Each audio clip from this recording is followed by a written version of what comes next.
Today we are going to be visiting not only the North Island's very first railway, but also New Zealand's most famous public toilets. Yes, I'm being serious.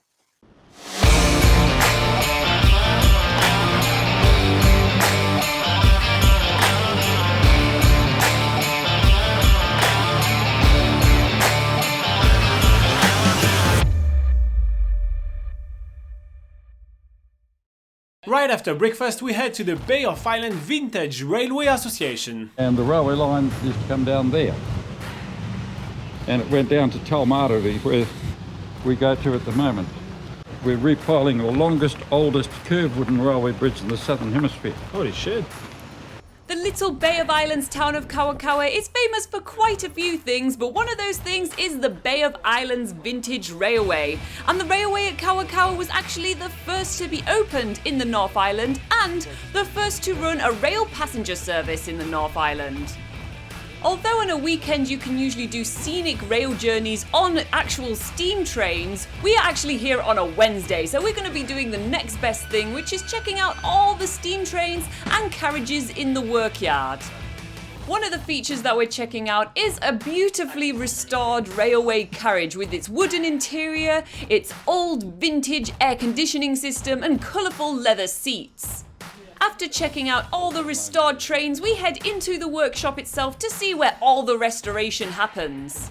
The goal of the people here at the Bay of Islands Vintage Railway is to restore as many of those old trains as possible. All those old trains that have been travelling around New Zealand in the 1900s and are a huge part of New Zealand's heritage. It's basically keeping history alive, that's their main goal. And it's really amazing to have Dennis showing us around. Not only he's telling us all about each and every single one of the carriages around, but he actually has been working in a railway when it was operating, so we basically get first-hand accounts on what used to happen back in the days. One of the main pieces that we're checking out, on top of those amazing looking carriages and some of the ones that are currently being restored and look pristine and almost new, is the really old steam engine dating from 1927. Her name is Gabrielle because yes, most of the steam engine used to have a woman's name back in the days, which is quite cool. I mean, not that I am a proponent of giving women's name to objects, but I mean, I'm just getting... We're just gonna stop to the bathroom for a second. Yeah? But while we're taking you guys to the bathroom, you will see in a minute.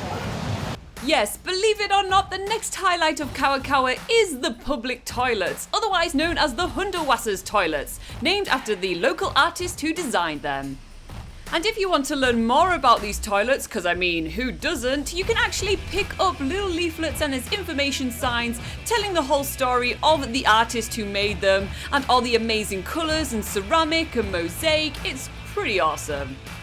But after our pee break, we are back on the road on our way to Kerikeri, where we're stopping by Makana Confections, which is a chocolate factory. If you guys remember back when we were in Blenheim doing a wine tour in the Marlborough region, one of the stops we did was at the Makana chocolate factory there, and when we saw there was another one in the Bay of Islands, we just could not resist. So we stopped by to watch them make all these treats. I'm looking at some chocolate sticks that they're making. There's a lot of excess chocolate there and they're not giving me any. It is so awesome to watch people make chocolate. It just makes me so hungry. There is something really soothing and relaxing in watching them making all those lines of amazing coffee sticks. But it's time for us to stuff ourselves. Looks good.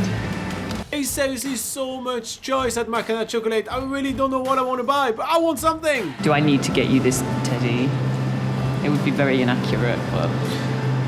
Like every good chocolate factory though, there is some tastings. We are trying the macadamia butter toffee crunch and the orange cream triple, which is absolutely awesome.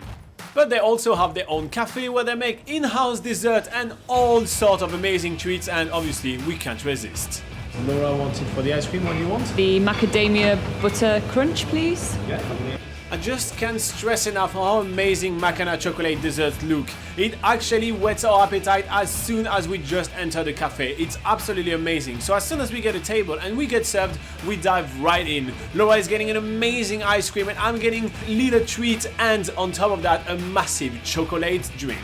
everything tastes absolutely fantastic. The macadamia ice cream literally tastes like macadamia, and my chocolate little treat, which I don't know what the hell that is, tastes absolutely amazing. I love everything about it. On top of that, the really dark hot chocolate I've had with heaps of cream on top of it was so satisfying. It was pure heaven. Tomorrow we are moving on to Paihia, where we're going to be starting some of the famous water-based activities of the Bay of Islands, including dolphin swimming. So join us tomorrow for that.